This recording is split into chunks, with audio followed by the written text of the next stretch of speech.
Esa foto dio la vuelta a la ciudad en menos de una hora. Una mano, un gesto íntimo, la penumbra de una cocina y el brillo húmedo de un pequeño rostro apoyado en un pecho. La imagen parecía tan simple que nadie al principio imaginó cuánto rompería por dentro.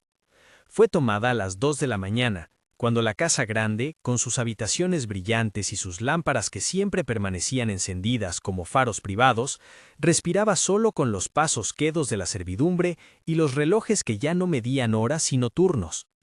Sofía tenía 11 horas sin dormir. No era la primera madrugada que pasaba en vela por un bebé que no era suyo en el papel, pero que desde el primer día había ocupado sus manos y su tiempo como si una verdad antigua la reclamara. El niño, envuelto en una manta azul blanda, se calmaba con la frecuencia del latido que le enseñó a medir el mundo. El pecho de Sofía, el calor de su piel, la cadencia de una nana que salía de su garganta sin que necesitara recordar la letra. Había en esa nana, en ese arrullo sencillo, el registro de otras noches. La misma canción la tarareaban, de forma distinta, mujeres que en la ciudad cuidaban otros sueños ajenos y que aprendían a sostener vidas con la sola certeza de que su presencia bastaba. La cocina olía a café pasado y al jabón de los trapos que siempre colgaban a un lado del fregadero. Sobre la mesa, una taza con restos de leche. En la pared, un calendario con fotos de paisajes que nunca había visitado. Alejandra, la hija mayor de la casa, se acercó en pijama, con los ojos aún agrandados por la luz baja, y se sentó sin ruido al lado de Sofía. Lo que pasó fue pequeño y enorme a la vez. La niña, como quien descifra un idioma secreto, apoyó una canción al oído del niño.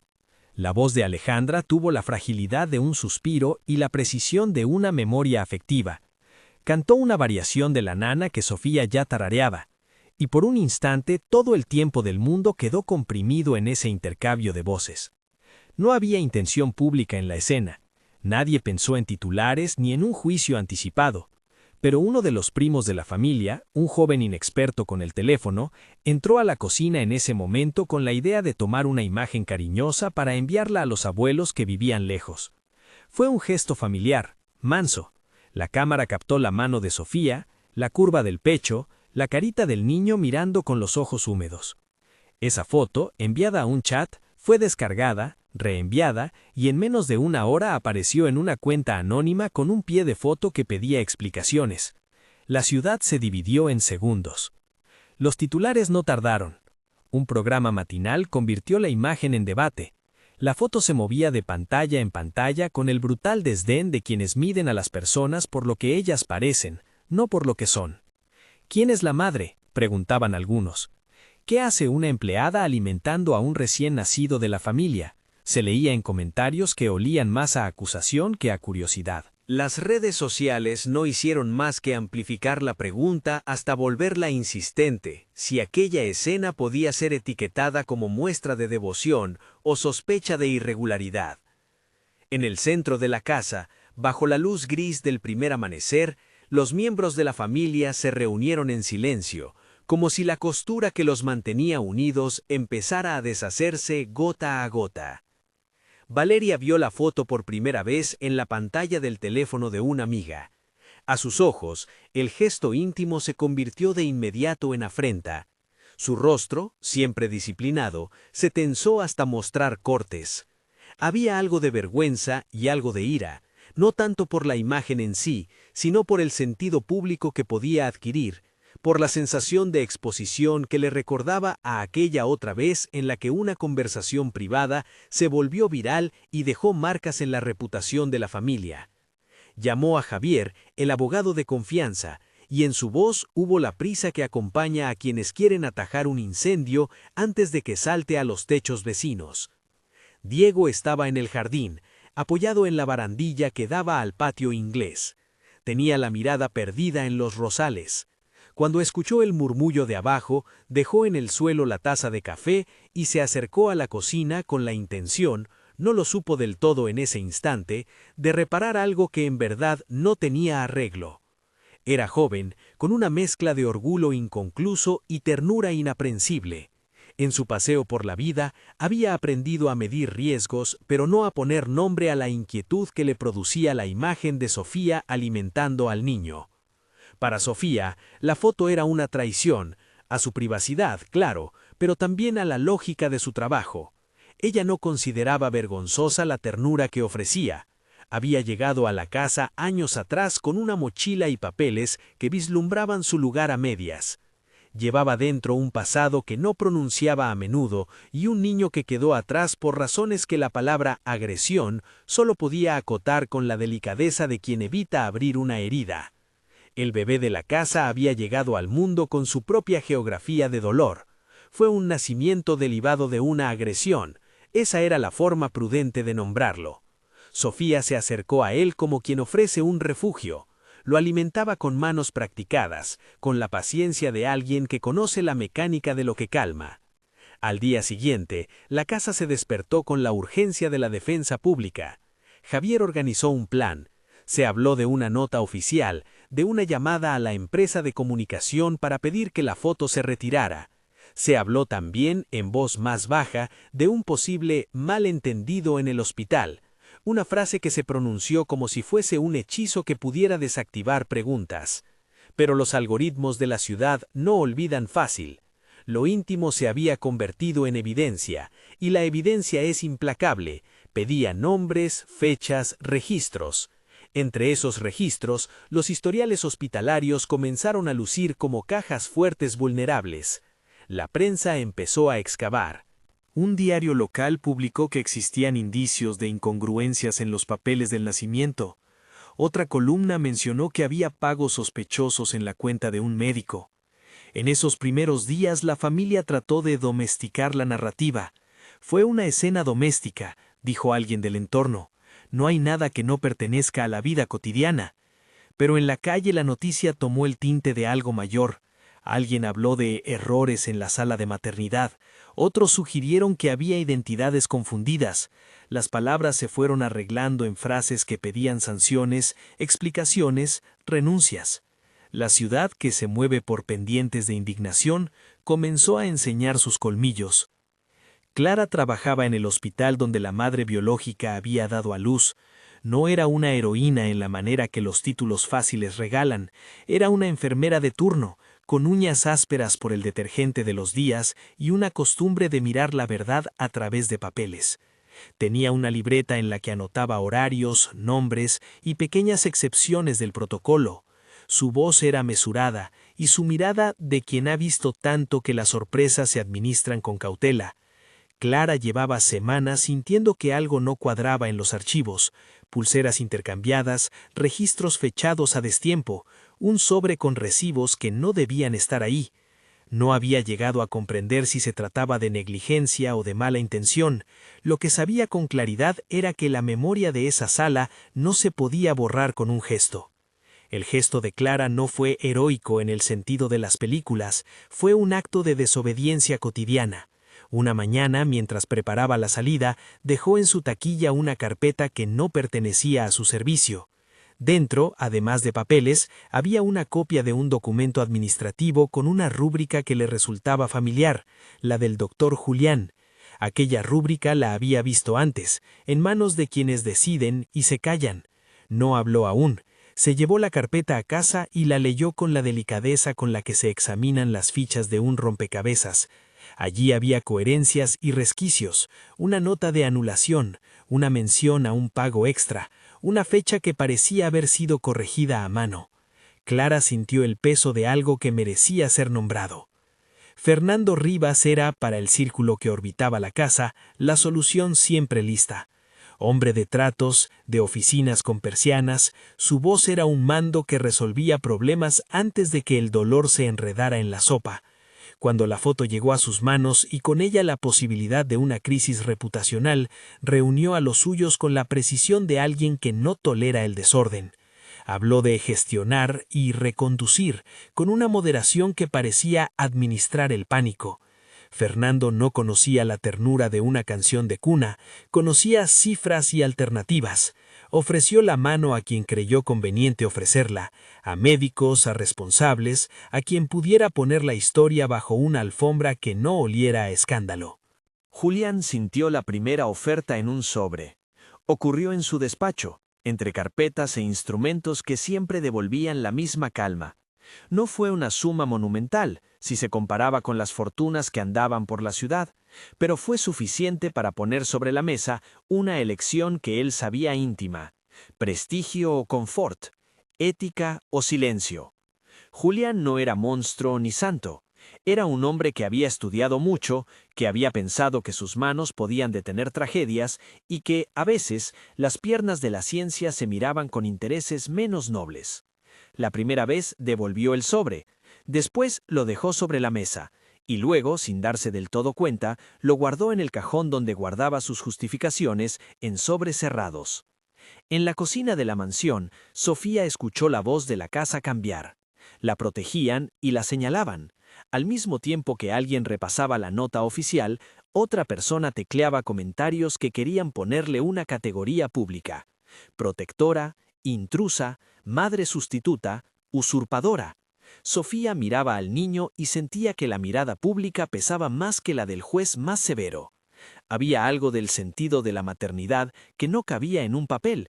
Se sostenía en actos pequeños, en pasar la mano por la mejilla del niño, en inventar historias para que el llanto se tornara sueño, en dar nombre a los silencios. Eso no se compra ni se vende, eso se repite. Los vecinos empezaron a mirar la casa con curiosidad. Un café había publicado una crónica con comentarios en ambas direcciones. Una presentadora, con voz afilada, preguntó en directo si los protocolos del hospital no presentaban fallas. La narrativa se fragmentó en muchas piezas: defensores de Sofía, especuladores sobre pulseras mezcladas, indignados que reclamaban justicia por posibles negligencias. En medio de todo, Margarita, la ama de llaves, sostenía la calma como quien maneja una red. Tenía las manos de quien conoce la casa desde antes de que los titulares existieran. Su lealtad no era por la riqueza, sino por el tejido humano que aquella casa albergaba. Se acercó a Sofía con una taza de té templado y le dijo, con la sabiduría de las contadas voces que no juzgan, que lo importante era cuidar, que el resto se resolvería por su curso, aunque el curso fuera lento como la marea. Mientras la familia discutía cómo apagar el fuego mediático, en el hospital la historia tomaba otra configuración. Clara se acercó a la pequeña sala de descanso donde a veces se reunían pacientes con curiosidad y periodistas con hambre. Allí una reportera independiente, joven y persistente, había encontrado una ruta para preguntar lo que otros evitaban. No hacía falta animadversión en su rostro, solo determinación. Clara la veía con la distancia que reservan quienes han tenido que contener situaciones y observar silencios. Llegó a la conclusión de que la verdad, si no ocupaba un lugar, sería manipulado por quien tuviera el mayor interés. No fue un encuentro teatral.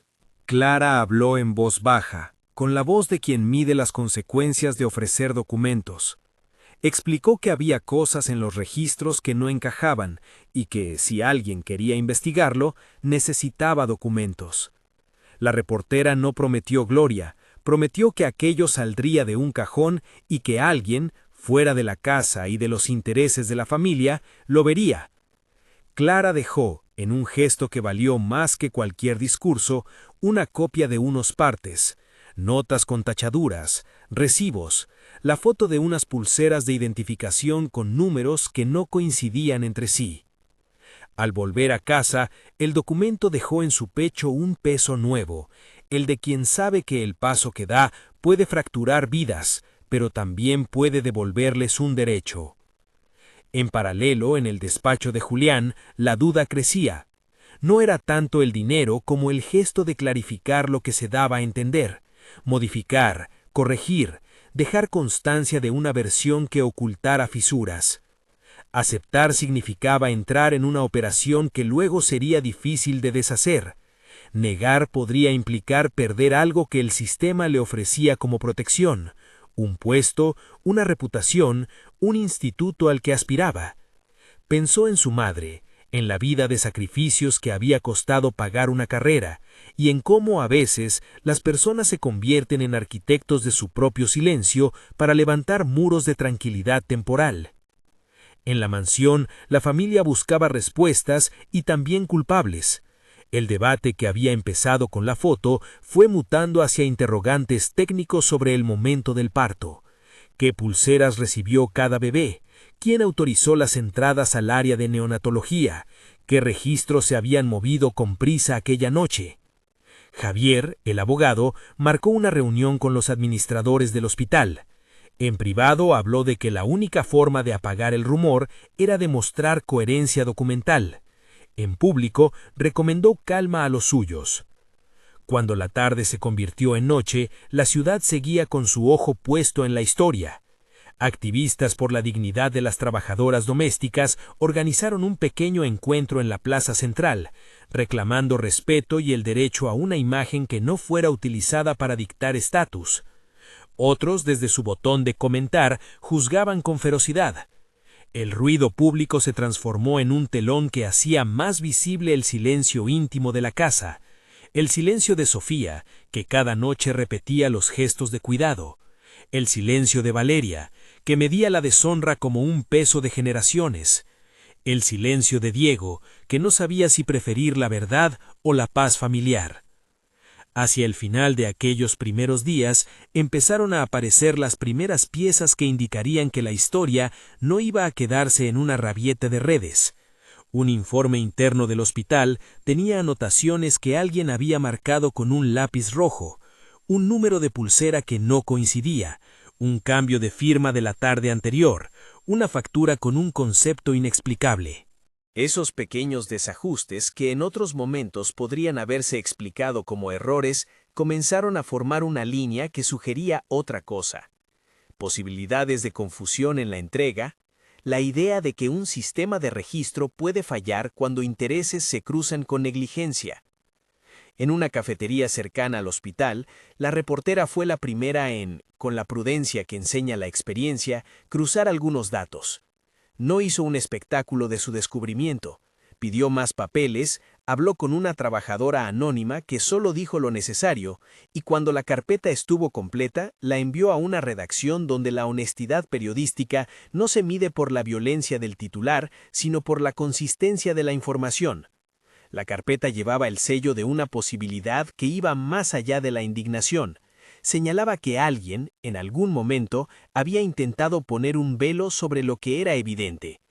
La noticia tomó un nuevo ángulo. No solo había habido una imagen, sino que los registros podían mostrar que, en efecto, existió una mezcla de identidades en el proceso del nacimiento. Esa hipótesis, que empezó como rumor, adquirió la gravedad de un interrogante oficial cuando alguien, no se sabría aún quién, mencionó el nombre del doctor Julián como responsable de la custodia de la documentación la noche en cuestión. El ropaje de la noticia se transformó en algo más sombrío, la insinuación de que existió un intento de manejo de la información por fuera del protocolo. Cuando la noche se cerró y la ciudad pareció por un momento dejar de hablar, la casa grande volvió a sentir el viejo ritmo de sus paredes. Pero nada, a partir de entonces, volvería a ser igual. Si antes la protección se sostenía en la posición social y el dinero, ahora la vulnerabilidad mostraba que incluso lo que parece inamovible puede quebrarse. En la cama de Sofía, el niño durmió con la respiración de alguien que aún no entiende que su vida será examinada. Sofía lo miró con ternura y con cansancio. En su pecho se dibujaba la convicción de quien ha decidido cuidar aunque la ciudad proteste, aunque el rumor intente convertir el abrigo en vergüenza. Si esta historia te está conmoviendo y quieres saber cómo una fotografía cambió el curso de tantas vidas, quédate. Lo que sigue no es solo un desenlace judicial, sino la narración de cómo los cuidados cotidianos pueden, con el tiempo, sostener una voz. La tensión que se había acumulado durante días encontró nuevo cauce cuando, en el hospital, alguien decidió que los documentos no podían permanecer en el silencio. Clara, después de largas horas pensando en la responsabilidad de su oficio, tomó la carpeta que llevaba escondida en su bolso y la dejó sobre la mesa de una cafetería pública. No lo hizo por venganza ni por espectáculo. Lo hizo por esa sensación de justicia elemental que nace cuando se comprende que los procesos legítimos pertenecen a todos, también a los olvidados. En otro punto de la ciudad, Julián abrió su cajón y vio el sobre ahora vacío. Sentía que su cuerpo había elegido por él en más de una ocasión. Había optado por la comodidad cuando parecía razonable, por el silencio cuando parecía que la transparencia lo pondría en riesgo. Esa noche, sin lograr conciliar el sueño, pensó en las consecuencias, la pérdida de confianza, la posibilidad de que lo que había ocultado termine por destruir la carrera que tanto le costó construir. Se miró en el espejo y no reconoció del todo la imagen. Había en sus ojos la mezcla de miedo y culpabilidad que acompaña a quien intuye que un precio fue pagado ya, pero que quizá aún puede devolverse. La carpeta de Clara llegó a manos de la reportera con una diligencia que no era estruendosa. Una nota anónima, unas indicaciones indicaban que allí había algo que debía ser verificado. La redacción, al recibir el material, respira con la mezcla inseparable de respeto y expectación. Cuando algo toca el hilo documental de la verdad clínica y legal, la ciudad se prepara para mirar de cerca. Eso no era todavía una sentencia. Era el primer paso de una manera de narrar que obliga a la sociedad a decidir si protegerá su reputación o su honestidad. En la casa, de nuevo, los murmullos convertidos en decisiones. El abogado propuso medidas urgentes, la familia pidió discreción, y algunos miembros, en voz baja, empezaron a considerar que la única forma de recuperar la confianza era permitir que la verdad siguiera su curso. Diego, que hasta entonces había mantenido una contención silenciosa, ofreció un gesto que se sintió como una tregua. Acordó con Sofía que, mientras todo se resolviera, se mantendría la rutina de cuidado. No era tanto una renuncia como un reconocimiento, que los lazos no se construyen con papeles, sino con noches compartidas y manos que saben quedarse. Allí, en esa convivencia inesperada, Sofía continuó con los actos que la sostenían. Cantó, lavó pequeñitas camisetas, puso al niño entre sus brazos y dejó que la ciudad contara lo que quisiera. Las nanas que Alejandra improvisaba y que Sofía repetía como un refuerzo silencioso fueron tejiendo otra verdad, la del cuidado cotidiano que moldea voces, que forma tejidos sonoros. Alguien, más tarde, escribiría que en medio del ruido mediático, la casa fue aprendiendo a proteger lo esencial, las manos que alimentan y las canciones que sostienen. Los primeros pasos de la investigación estaban dados, pero aún faltaba saber quiénes serían capaces de sostener la decisión de enfrentar el poder. En algún punto entre las oficinas del hospital y la redacción del periódico, una cadena de conversaciones empezó a encender luces. Clara había decidido que los papeles no iban a dormirse en su taquilla. La reportera había tomado nota y no pretendía convertir la historia en prensa amarilla. Y Julián estaba insatisfecho con su propia elección. La ciudad observaba, la familia se dividía, y Sofía, con la rutina que no negocia, siguió con su trabajo: dar de comer, arrullar, decir nombre al niño sin prisa. La fotografía, que al principio parecía un simple archivo de una noche, ahora funcionaba como un detonante. Había algo más en ella que el gesto. Había una pregunta sobre qué entendemos por maternidad, por pertenencia, por verdad. La cámara había capturado una intimidad que la ciudad convirtió en escándalo, pero la misma imagen llevaría también, con el tiempo, a una reconciliación improbable. No la de las disculpas públicas de un solo día, sino la de las acciones repetidas que con paciencia reconstruyen lo que las falsas certezas fracturaron. Esa primera fase de la historia cerró con una imagen que no fue la de un final, sino la de una escalera que sube y que exige pasos conscientes. Clara dejó el sobre en manos de alguien que no tenía miedo a preguntar. Julián guardó su conciencia en la soledad de sus noches, y Sofía, en la casa, siguió alimentando al niño con la naturalidad de quien sostiene lo que necesita ser sostenido. Afuera, la ciudad no cerró su curiosidad. Dentro, la cotidianeidad marcaba el ritmo, que al final definiría la biografía del niño. La verdad, esa palabra que pesa, comenzaba a moverse en dirección a la luz, lenta y precisa, como una nana que insiste hasta que el sueño llega. El rumor no se apagó con la presencia de los papeles en la redacción. Al contrario, se hizo más denso, como si la ciudad misma respirara expectante. Las pruebas que Clara había entregado fueron escrutinadas con la precisión de un microscopio. Fechas, números de pulsera, una factura que señalaba un pago fuera de los registros habituales y, sobre todo, esa rúbrica que volvía a aparecer en distintos documentos, la del doctor Julián. La reportería no buscó melodrama, buscó coherencia. Y cuando la coherencia empezó a dibujar una posibilidad, la de una confusión en neonatología ligada a maniobras intencionales, la conversación pública dejó de ser una simple conmoción y pasó a ser exigencia. Julián, antes de sentarse frente a los periodistas, pidió ver a quien consideraba su amigo. No le interesaba negar lo que ya no puede ocultarse, pero también temía que sus palabras fueran trituradas por una maquinaria que, pese a todo, no siempre perdona la fragilidad humana. En el despacho donde había tomado tantas decisiones pequeñas y decisivas, confesó: no fue un estallido, ni una absolución, fue una declaración medida con el peso de quien reconoce que su silencio pagó un precio injustificable. Admitió que ante la presión y la oferta que le hicieron llegar en un sobre, había alterado una rúbrica, corregido un papel con su letra y que en al menos una ocasión había hecho constar una versión que no correspondía con lo sucedido en la sala aquella madrugada. Habló de su error con palabras que no buscaban alivio, sino verdad. Habló de miedo, de la sensación de que la carrera profesional y la estabilidad de su familia estaban en la cuerda floja y de cómo esa precaución se tradujo en un acto que ahora iba a costarle más de lo que había ganado. La confesión de Julián abrió puertas que el dinero intentó sellar.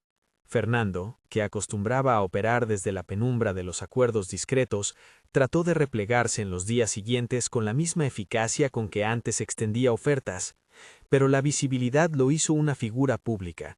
Su nombre apareció en columnas que narraban la cadena de intentos por impedir que la verdad aflorara. No hubo espectáculo moralista en la exposición. Lo que se vio fueron consecuencias: contratos que se rescindían, llamadas que no recibían respuesta, una red de confianza que se deshilachaba.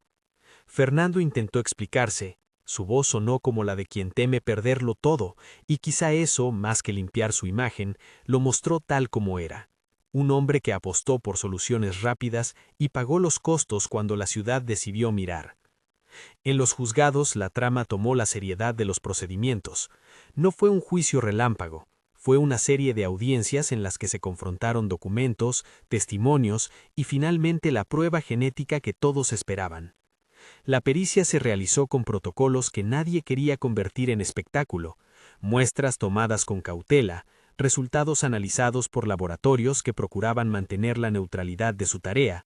Cuando el resultado del ADN llegó, ese dato frío en un papel blanco, se transformó, para muchos, en la pieza que ordenaba sentido. La prueba confirmó lo que la carpeta de Clara insinuaba. La niña que en la casa había recibido el calor de Sofía y las canciones de Alejandra tenía lazos biológicos con Sofía. Era, en términos técnicos, su hija. El momento en que la lectura de aquel informe resonó en la sala fue a la vez solemne y simple. No hubo alaridos de triunfo ni aplausos. Hubo atención. Las palabras coincidencia genética entraron en el lenguaje de la casa como si fueran un objeto nuevo y extraño. Para Valeria significó humillación. Para Diego, un choque que le obligó a replantear su lugar en la familia. Para Javier, la figura legal que había tanteado alternativas, supuso una renuncia silente. Javier, al ver que el escándalo se traducía en pérdidas más que en soluciones, aceptó un acuerdo económico que lo retiró de la escena pública y le permitió conservar una mínima dignidad administrativa. Renunció a cualquier reclamo sobre la niña a cambio de un pago que sería utilizado como compensación legal. Fue una decisión que algunos interpretaron como cobarde y otros, con menos aspereza, como pragmática. Nadie salió indemne. La decisión judicial que siguió fue prudente y, en su cautela, justa dentro de lo que el proceso permitía, una custodia provisional que privilegiaba el bienestar de la niña y reconocía el afecto que ya había arraigado. El juez, con tono mesurado, ordenó un régimen de convivencia que no rompía de golpe los lazos forjados en la casa. Dispuso que Sofía pudiera continuar con las responsabilidades del cuidado cotidiano, mientras se establecían visitas supervisadas y se avanzaba en los trámites legales definitivos.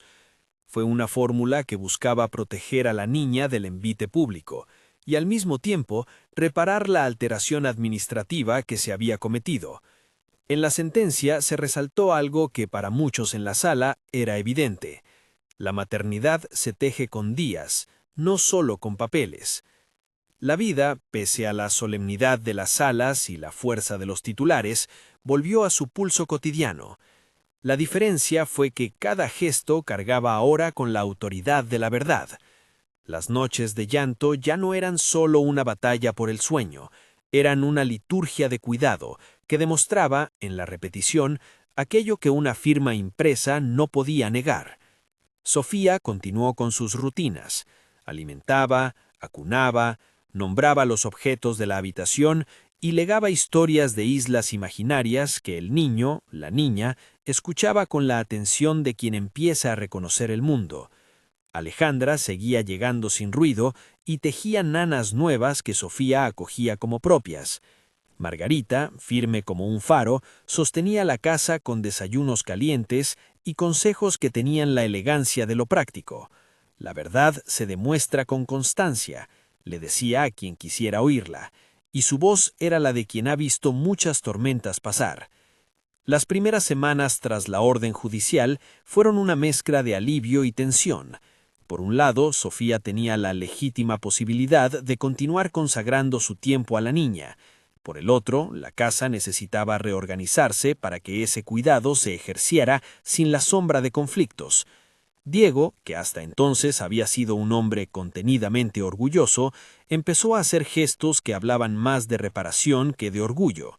Dejó a un lado algunos compromisos laborales para ayudar a las rutinas, aprendió a preparar el biberón cuando la situación lo exigía y a veces se quedaba hasta tarde arreglando cosas de la casa sin que nadie se lo pidiera. Era un trabajo silencioso de reconstrucción, pequeños actos que, a repetidos, buscaban afirmar límites éticos donde antes había hipocresía. La comunidad no fue inmune a la transformación. Quienes antes participaron del coro de la indignación empezaron a escuchar otras voces, vecinas que contaban la conducta cotidiana de Sofía, compañeras de trabajo que hablaban de su tesón, organizaciones locales que promovían respeto por las trabajadoras del hogar. Hubo marchas y cartas de apoyo, y también voces críticas que nunca se silenciaron. El coro social, inevitable, continuó siendo plural. No obstante, lo que cambió fue la tendencia. La historia dejó de ser solo un juicio moral para convertirse en una lección sobre fragilidad institucional y sobre la capacidad de las personas para enmendar errores. Entretanto, Julián afrontó consecuencias profesionales y personales. Su confesión no lo absolvió de responsabilidad. Fue citado por las autoridades competentes, investigado por posibles delitos administrativos y, en lo civil, enfrentó demandas que pedían reparación. No todo fue castigo legal. Hubo también un proceso íntimo de remordimiento. Se apartó de su puesto en el hospital y acudió a sesiones de orientación ética. No buscaba redención pública. Sabía que eso era poco probable.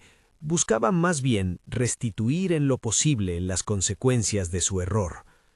En algunas tardes arrastradas por la lluvia, se le vio en los pasillos del hospital con la cabeza baja, ofreciendo disculpas a quien creía merecedoras.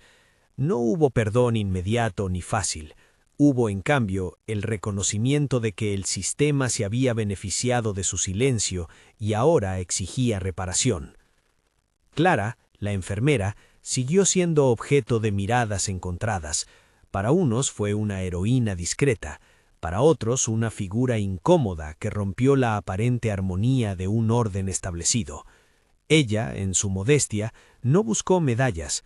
Quería que la documentación cumpliera la función para la que se creó, garantizar que la verdad clínica sirviera para cuidar vidas y no para encubrir favores. En las semanas siguientes, Clara se mantuvo en su puesto con la decisión de quien ha descubierto que su deber puede exigir sacrificios. Recibió amenazas veladas y palabras de agradecimiento en la misma medida.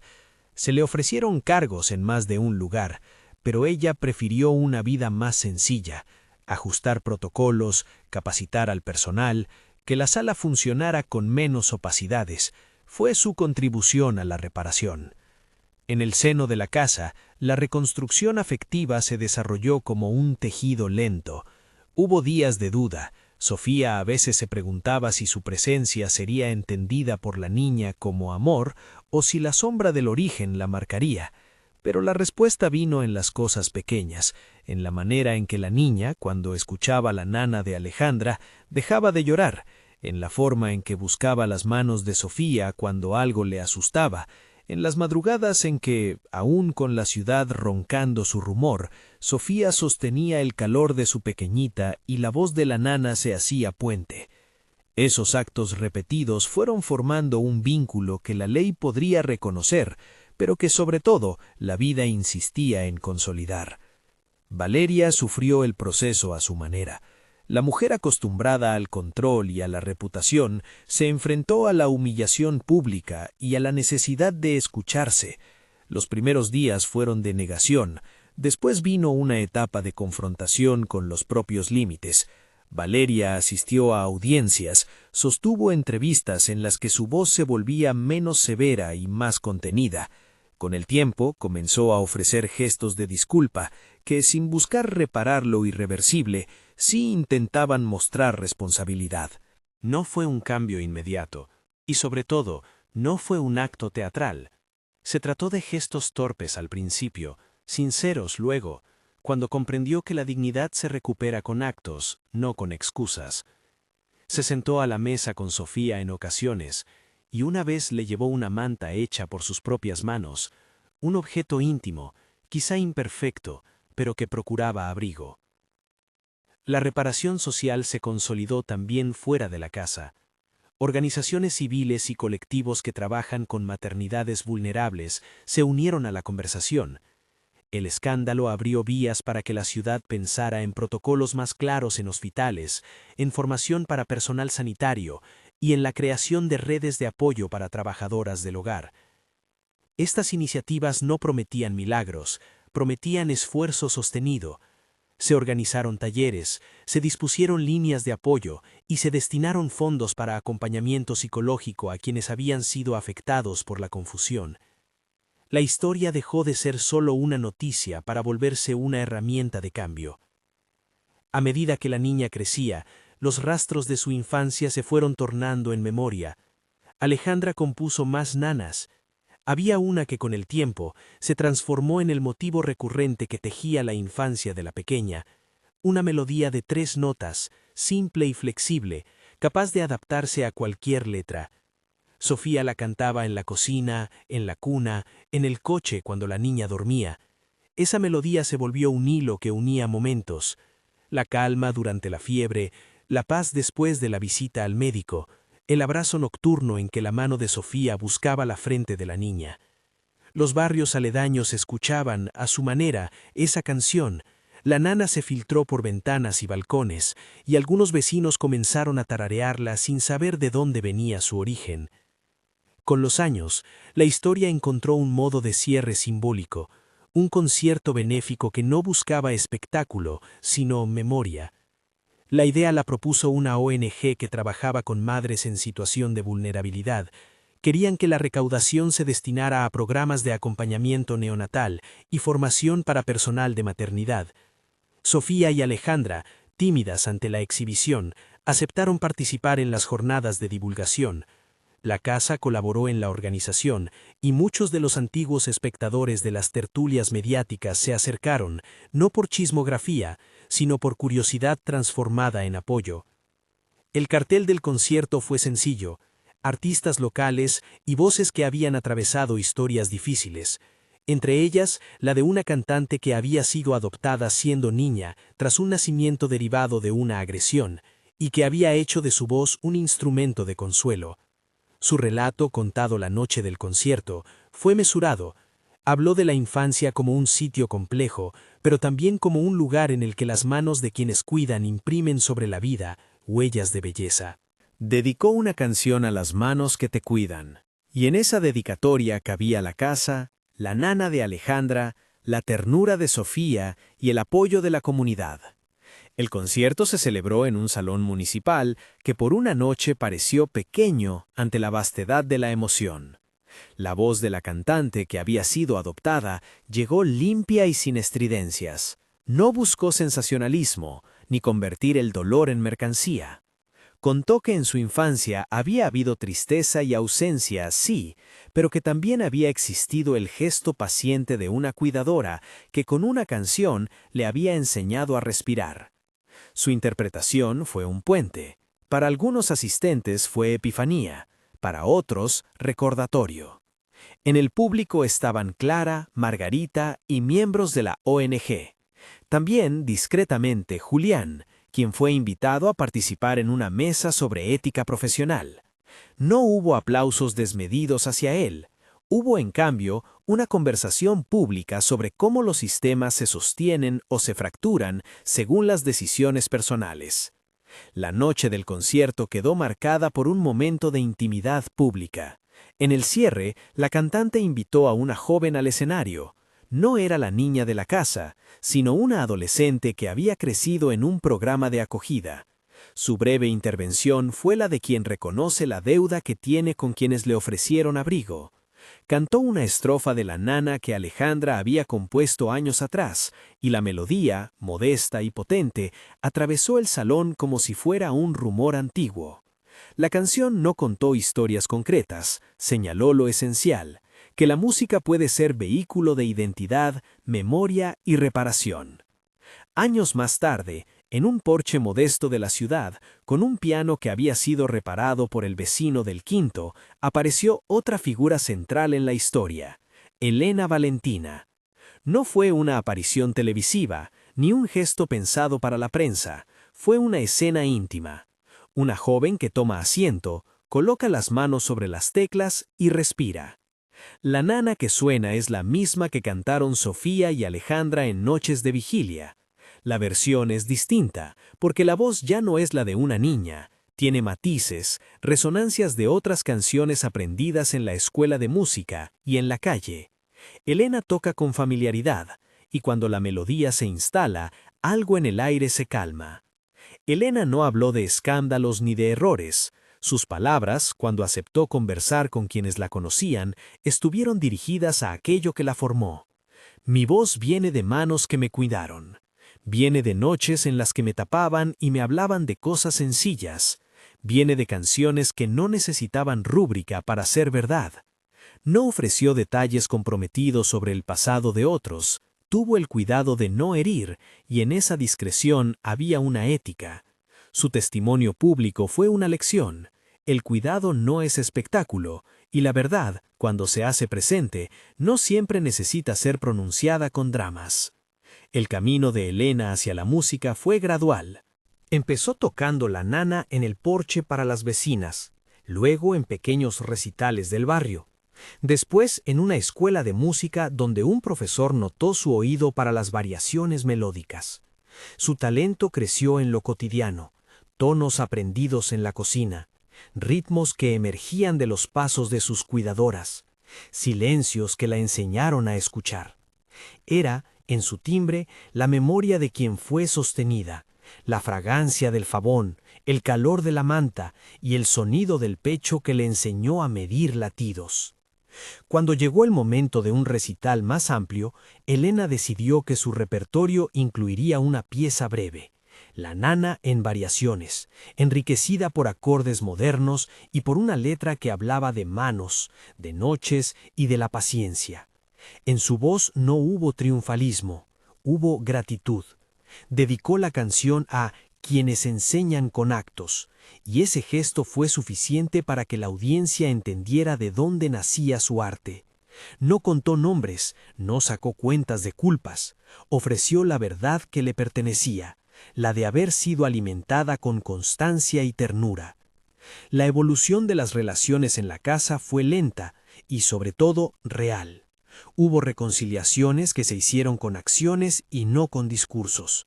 Diego, ahora más consciente, participaba en escuelas de paternidad y se implicó en la financiación de programas locales que apoyaban a madres en situación de vulnerabilidad. Valeria se acercó a proyectos comunitarios. Su camino no fue lineal, pero sí marcado por la voluntad de reparar en lo cotidiano las heridas que su posición social había contribuido a crear. Sofía, con una tenacidad que por momentos asustaba por su sencillez, siguió siendo la columna de la rutina. No reclamó el protagonismo, lo dejó en la música de Elena y en la seguridad de las acciones repetidas, siempre presentes, no siempre visibles.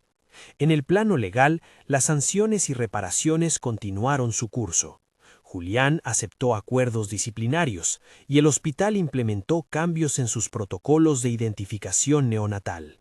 Se instauraron sistemas de doble verificación, registros digitales con mayor trazabilidad y cursos obligatorios para el personal. No fueron soluciones perfectas, pero sí medidas que reducían la posibilidad de que errores anidados en la opacidad volvieran a ocurrir. Clara, cuyos actos habían puesto en marcha ese cambio, participó en los procesos de reescritura de normas. Ella, que había actuado por convicción, encontró en el accionar institucional una satisfacción práctica, que su gesto no quedara en una anécdota, sino que se tradujera en mejor atención para quienes llegaban al mundo. La historia que comenzó con una foto a las 2 de la mañana terminó en buena parte como un recordatorio de lo que es importante. Cuidados constantes, políticas públicas que protejan la infancia, el valor de quienes trabajan en lo doméstico y la capacidad de la música para nombrar lo que no siempre se puede decir en palabras. No todo fue reconciliación exenta de dolor. Hubo juicios, reputaciones quebradas y personas que tuvieron que asumir sus errores con consecuencias concretas. Pero también hubo redes de apoyo que funcionaron, voces que decidieron no caer en la condena fácil y, sobre todo, una niña que pudo crecer asociando su primer consuelo a nombres y actos, no a chismes. En una plaza donde años atrás se habían organizado encuentros en defensa de las trabajadoras domésticas, ahora se colocó una placa con una inscripción sencilla: a las manos que sostienen vidas. No era un monumento grandilocuente, era una placa modesta, limpiamente instalada por vecinos que quisieron reconocer aquello que las noticias no siempre agradecen. Quienes acudieron al acto de inauguración recordaron a Sofía y a Margarita, a las nanas de Alejandra y al gesto discreto de Clara. El aplauso fue contenido y la emoción no buscó dramatismos, fue agradecimiento en su forma más pura. El cierre más íntimo llegó una tarde de otoño, cuando Elena volvió al porche donde tantas veces había practicado. Esta vez no fue para un ensayo ni para una grabación, fue para acompañar a Sofía, que ya caminaba con pasos más tranquilos. Se sentaron juntas en un banco de madera cerca del piano que el vecino había prestado. Elena colocó la cabeza en el hombro de Sofía y, sin estridencias, comenzó a cantar la nana que años atrás había tejido aquellas primeras noches en la cocina. No habló de resentimientos ni de reparaciones formales.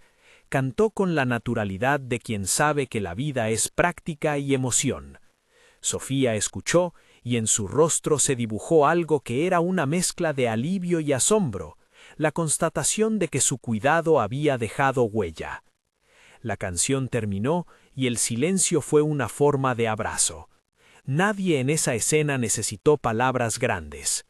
Elena, en una voz que ya alcanzaba matices de profesional, dijo apenas: «Mi vida empezó con dolor, pero también con manos que me dieron voz». Y en esa confesión sencilla estaba toda la moraleja. La adversidad puede ser el sustrato, pero el talento y la dignidad brotan cuando hay manos dispuestas a sostener. La ciudad, al recibir la historia que había comenzado con una foto viral, aprendió que la intimidad puede ser vulnerada por el escándalo y, al mismo tiempo, protegida por los actos repetidos de cuidado. Aprendió que los protocolos importan, que la transparencia evita tragedias y que la reparación es un trabajo que se hace con tiempo. Aprendió también que la música no borra el pasado, pero puede traducirlo en belleza y en voz. Si esta historia te ha conmovido, compártela con alguien que valore la dignidad de las madres y de quienes cuidan. considera apoyar a organizaciones que acompañan a madres vulnerables y programas de atención neonatal, no porque una historia tenga final feliz absoluto, sino porque las redes de cuidado son el tejido que permite que una voz, nacida en la adversidad, encuentre el camino para convertirse en talento y en esperanza.